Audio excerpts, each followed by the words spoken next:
불닭볶음면 드셔보셨는지 모르겠는데 다음날 설사할 때 그 항문이 너무 매워요. 휴지 자체는 화학약품이 되게 많아요. 어떤 식으로 이제 관리를 하면 좋을지를. 그래서 치료는 어떻게 하냐? 안녕하세요, 인고영의 윤상민입니다. 간지러워서 오는 사람들이 엄청 많아요. 항문이 간지럽다, 엄청 힘듭니다. 잠을 잘 수가 없어요. 긁다가 막 손을 묶어버려야 되겠다고 하는 사람들도 있을 정도. 소양증, 누구나 조금씩은 겪어봤을 텐데 이게 장기화되면서 너무너무 힘들어지는 그런 병인데요, 여기에 대해서 한번 깊게 알아보도록 하겠습니다. 소양증은 보통 100명 중에 한 3, 4명, 대부분은 여러분도 가끔씩 간지러운 적이 있었을 거예요. 근데 대부분은 그 원인을 알기가 힘들고 대충 좋아지는 경우가 대부분일 거예요. 이게 그 원인을 찾기가 어렵기 때문에 치료도 되게 힘들어지는 경우가 많습니다. 항문 소양증이 생긴 항문을 보면 주름이 두꺼워지고 피부가 하얗게 변하는 경우가 많아요. 이런 것들은 항문의 피부가 면역 반응을 거치면서 일종의 아토피 같이 간지럼증을 유발이 되고 피부가 비후되는 그런 모습을 보이게 되는 건데요. 그럼 첫 번째부터 얘기해 드리자면, 제일 흔한 거는 음식이에요. 어떤 특정 음식을 먹잖아요. 그럼 그게 소화돼서 변으로 나오겠죠. 그럼 우리가 아무리 잘 닦아도 항문에 조금은 닿아 있을 거 아니에요. 소화된 그 변이 항문의 피부를 자극해서 항문을 간지럽게 만드는 거예요. 보통 뱃속에 들어온 건 이런저런 음식들이 섞이기 때문에 조금씩 배출되다 보면 일주일, 길면 2주가량도 걸리게 돼요.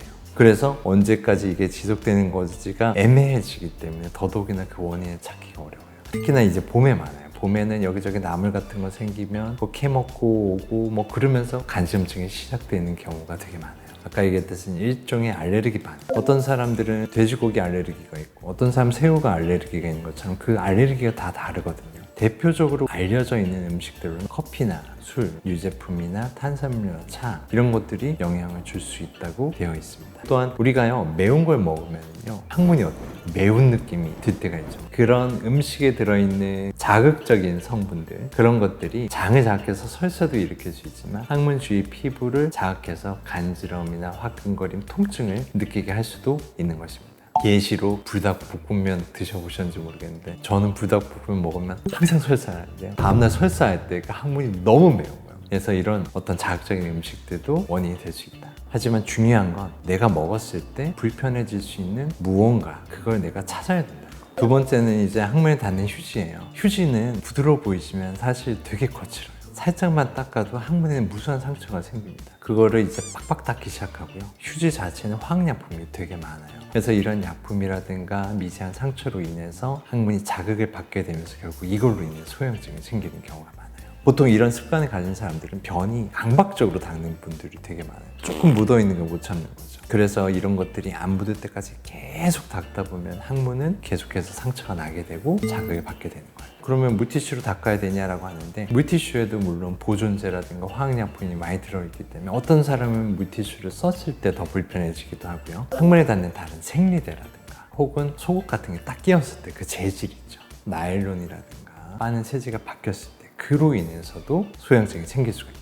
그리고 이제 또 항문에 문제가 생길 수 있어요. 대표적인 게 항문이 약한 경우에 변이 새는 거예요. 그리고 점액이 묻어나오는 이런 기능적 문제로 인해서 항문이 간지러운 경우가 많아요. 보통 항문이 약해지는데 변이 묽어져요. 그럼 나도 모르게 새 나오겠죠. 나는 변이 팬티 안 묻는데, 나는 변 새는 거 아닌데 라고 할 수는 있지만, 사실 이게 변이 새는 첫 번째 단계에서는 변이 나오면서 항문 주위에 오염이 되면서 처음에는 축축하고 근질근질한 증상이 생깁니다. 그보다 조금 더 심해지면 이제 똥물이 묻으면서 똥독이 오르는 거죠. 빨개지고 화끈거리는 증상이 생기고요. 이제 더 심해지면 변이 새게 되는 거죠. 그러니까 항문에는 기질적인 여러 가지 문제가 생기죠. 우리가 잘 아는 치질, 치루 같은 경우에는 이제 염증성 길이 생김으로써 거기서 진물이 계속 나니까 어때요? 항문이 항상 축축하고 습해지겠죠? 그러면서 이렇게 간지럼증을 유발할 수 있고요. 치질이 탈출이 돼 있는 경우가 있어요. 점막이 노출되어 있는 경우에는 그 점막에서 점액이 나오면서 항문 주위 피부를 자극을 하게 되는 거죠. 마지막으로는 이제 변이 단단한데 나는 안 묽은데도 계속 간지럽고, 이런 분들의 또 많은 경우 항문이 찢어지는 거예요. 상처가 나으면서 흉터화될 때 항상 느끼는 거지만 간지럼증. 치질 수술하고도 한 2주에서 3주 되면 환자가 너무 간지러워서 죽겠다 그래요.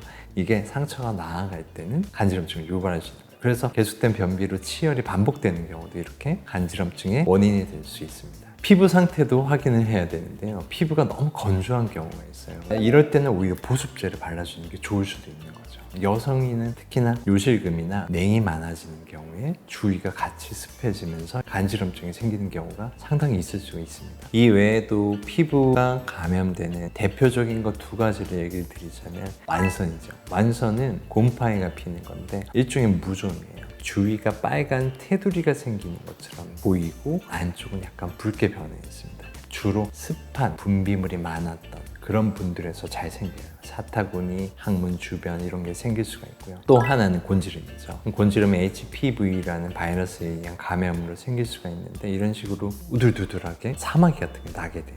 그럼 이 사이사이에 얼마나 때 같은 게 낄 수가 있겠습니까? 그래서 이런 것들이 간지럼증을 많이 유발을 시킬 수가 있습니다.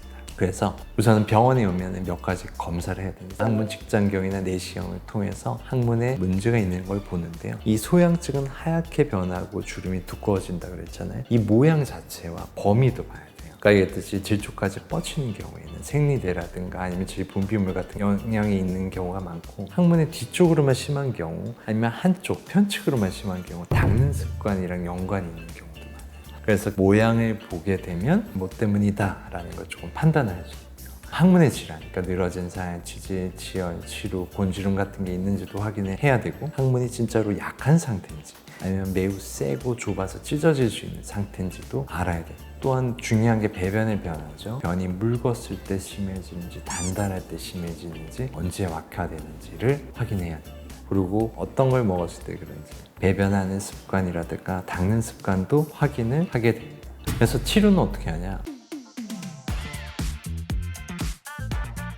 병원에 오면 이제 약이나 연고를 처방하는데요. 항히스타민제라든가 스테로이드 연고를 처방을 하게 돼요. 바르는 순간부터 다 나은 것 같아요. 하지만 이런 스테로이드는 아시겠지만 원인을 해결하는 게 아닙니다. 단지 증상을 줄이는 거예요.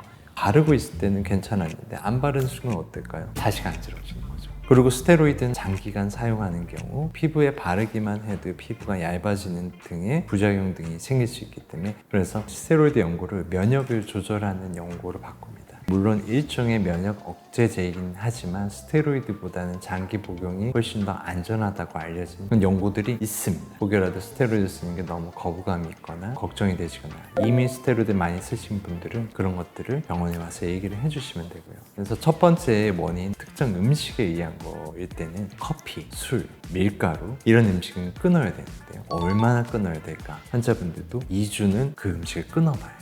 그 외에 꼭 먹지 않아야 되는 약이나 한약, 건강보조식품, 비타민, 유산균도 다 끊어줘야 돼요. 나중에 진짜로 좋아하신다면 한 개씩 먹어본다. 먹었을 때 간지러워진다면 그게 원인인 거죠. 두 번째는 닦는 습관이었죠. 세게 닦는 사람은 절대 세게 닦으면 안 돼요. 가능하면 짧게 너무 강하지 않게 닦아주시고요. 물을 씻는 게 가장 좋습니다. 내가 물티슈도 쓰고 휴지도 썼는데 물티슈를 쓸 때 더 나빠진다면 그게 원인일 수도 있고요. 물로 씻을 때는 비누를 쓰면 안 되는 건 아니에요. 항문도 피부이기 때문에 전신을 바디워시를 씻었는데 다른 몸에서 간지러움이 없다면 항문도 그것 때문에 간지럽진 않을 거라고 생각을 하셔도 될 것 같아요. 그리고 세 번째는 이제 변에 의한 오염 얘기를 했었죠. 그래서 단단하게 될 때는 찢어지면서 아프면서 간지럼증이 유발된다면 변을 부드럽게 만드는 게 치료가 될 거고요. 항문이 약해서 변이 새 나올 때 그럴 때는 변을 단단하게 했을 때 좋아진다면 내가 새고 있다를 생각해야 되는 거예요. 그래서 변의 변화에 따라서 내가 간지럼이 항상 동반이 되는 것 같다라고 생각하시면 그 변을 좋게 만들기 위해서 식사 조절을 해보시는 게 중요하고 이게 사실 쉽진 않아요. 음식만으로 조절하는 게 쉽지 않기 때문에 병원에서 간단한 약으로 변을 조절할 수 있게 도와줄 수 있어요. 극심한 불편감을 이렇게 느끼면서 잠도 못 자고 그런 분들은 진정제나 안정제까지 투여하는 경우가 있어요. 이게 너무 장기간 되고 조절이 안 돼서 너무나 힘든 분들은 항문 피부에 국소적으로 무언가를 하기도 하는데요. 메틸렌 블루라든가 100% 알코올을 직접 항문 주위 피부에 주사를 합니다. 결국 목표는 뭐냐면 항문에 있는 신경들 있죠. 그 신경들을 파괴를 하는 거예요. 그럼으로써 간지럼을 그냥 못 느끼게 주위에 스테로이드 주사를 해버리거나 피부를 절개 후에 피부 이식을 하는 그런 경우도 있을 수도 있다고 합니다. 그래서 이렇게 항문을 잘 관리를 해야 되는데 그러면 어떤 식으로 이제 관리를 하면 좋을지를 몇 가지 팁을 드리자면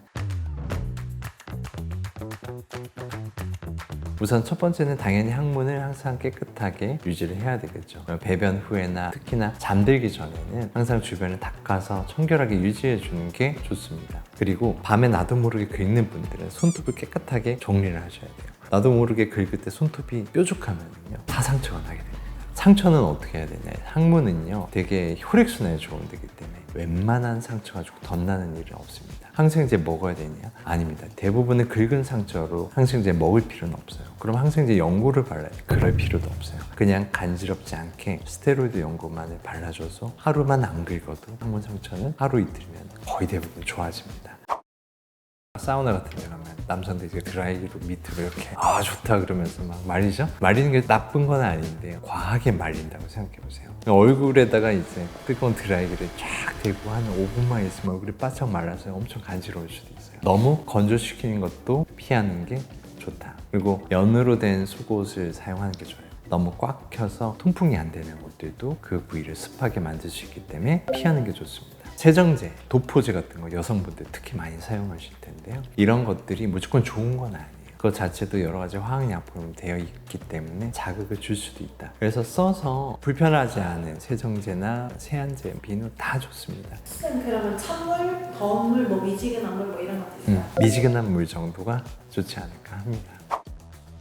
항문 소양증의 치료에 대해서 알아봤는데요. 원인이 워낙에 다양하고요. 찾기가 어려운 경우도 많아요. 하지만 분명히 원인은 있을 거예요. 그걸 찾는데 항문외과 전문의들이 많은 도움을 줄 수 있을 겁니다. 오늘 영상이 도움이 되셨다면 구독과 좋아요, 알림 설정 부탁드립니다. 감사합니다.